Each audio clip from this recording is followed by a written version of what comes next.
আজি মোৰ পৰম সৌভাগ্য স্বয়ং স্বয়ং বৈকুণ্ঠপতিকে লভিলো দৰ্শন এই বিশ্ব ব্ৰহ্মাণ্ডৰ গৰাকী এই নিশ্চিন নাৰদ শত সহস্ৰ কৌটি প্ৰণিপাত তুমি কৰিবা গ্ৰহণ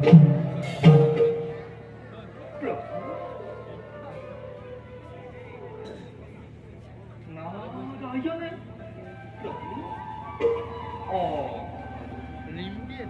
প্রভু নারায়ণ নারায়ণে আপনার গভীর চিন্তাতে মগ্ন প্রভু আমি জানো তার কিবা সংগীত পাম প্রভু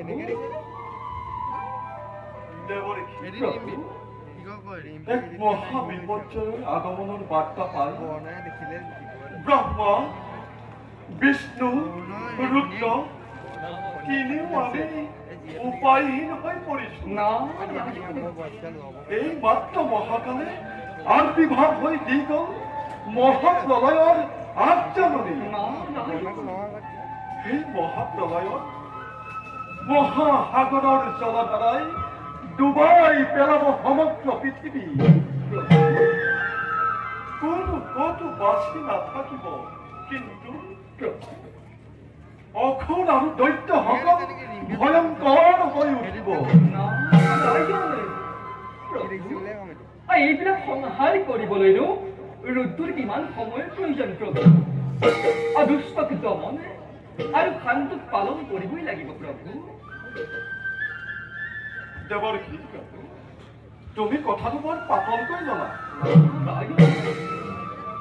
এবাৰ ধ্বংস হৈ যোৱা সৃষ্টি পুনৰ সজন কৰাটো জানো ইমান সহজ তুমি ভাবি চাইছানে অৱশ্য ঠিকেই প্ৰভু এই মহাপ্ৰলয়তে কোনো কতো বাচি নাথাকিব প্ৰভু নহয় দেৱৰ্ষি মহাকালে কৈ গৈছিল মহাকালে কৈ গৈছিল এই মহাপ্ৰলয়ৰ মাজত জম্বু দ্বীপৰ ৰাজা সত্যব্ৰত বাচি থাকিব জম্বু দ্বীপৰ ৰাজা সত্যব্ৰত নাৰায়ণ নাৰায়ণে প্ৰভু সত্যব্ৰত মহান ৰজা তেওঁৰ দ্বাৰাই আপুনি এই বিনন্দীয় সৃষ্টি ৰক্ষা কৰিব পাৰিব প্ৰভু এই কাৰ্য কেনেকৈ হ'ব দেৱৰ্ষি প্ৰভু এই মহাপ্ৰলয় আৰম্ভ হোৱাৰ আগতে সকলোখিনি প্ৰয়োজনীয় সামগ্ৰী আপুনি জম্বু দ্বীপৰ ৰজা সত্যব্ৰতক প্ৰদান কৰক আৰু যিবোৰ জন্তুসমূহ যাতে ধ্বংস হ'ব নোৱাৰে তাৰ ব্যৱস্থা কৰিলে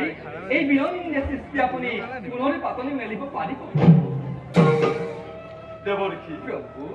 আমিও তাৰেই পৰিকল্পনা কৰিছিলো নাৰায়ণ নাৰায়ণ আৰু সময়ত তাকেই ব্যৱহাৰ কৰা হ'ব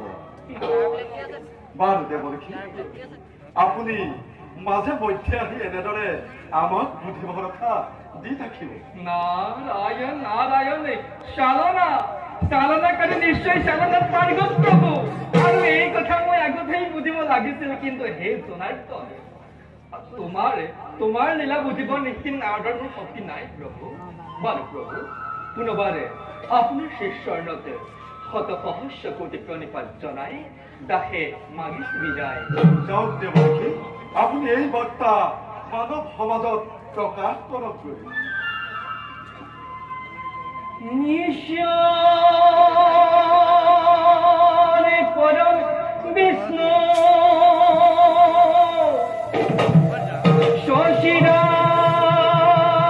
শশীৰানন্দ বিগ্ৰহ অনাদিৰ গোবিন্দ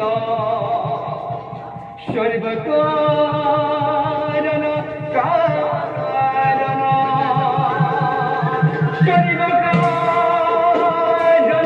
কারণ সর্বকারণ কারণ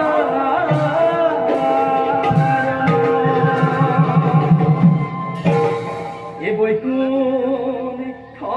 ভবনে নারায়ণ এ দেখিল নয়নে